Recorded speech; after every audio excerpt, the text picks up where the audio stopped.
অসম্ভব মজাদার ও লোভনীয় এই মুরগি ভুনা হলে কেউ প্লেটে আর কিছু তুলতেই চাইবে না।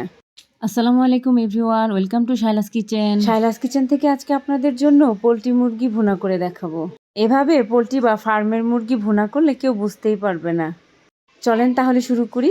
প্রথমে আমি একটা কড়াইয়ে দিয়ে দিলাম 2 টেবিল চামচ ঘি, তাতে দিয়ে দিলাম আরও 2 চামচ রান্নার রেগুলার তেল।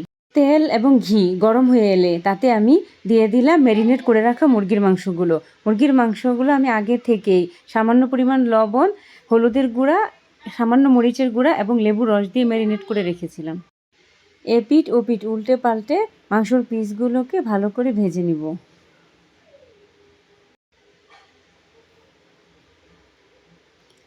এবার ভাজা হয়ে গেলে মাংসগুলোকে উঠিয়ে রাখবো। এবার মুরগি ভাজার তেলেই দিয়ে দিলাম 2টা তেজপাতা, 2টা এলাচ এবং 2 টুকরো দারচিনি।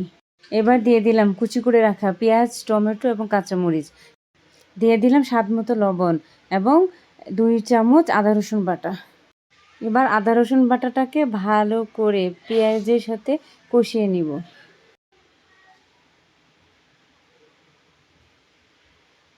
এবার এতে অ্যাড করে দিব স্বাদ মতো মরিচ, হলুদ, ধনিয়া, জিরা এবং গরম মশলার গুঁড়া।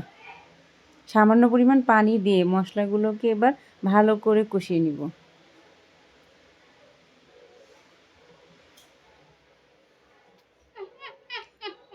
মশলা থেকে তেল উঠে এলে এবার দিয়ে দিলাম ভেজে রাখা মাংসের পিসগুলোকে মশলার সাথে ভালো করে কষিয়ে নিব।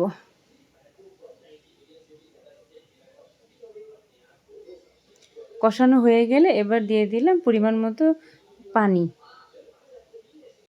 পানিটা শুকিয়ে মাংসগুলো সিদ্ধ হওয়া অবধি জাল করে নিব। মাশাআল্লাহ, দেখেন তৈরি হয়ে গেল মজাদার মুরগির কষা মাংস।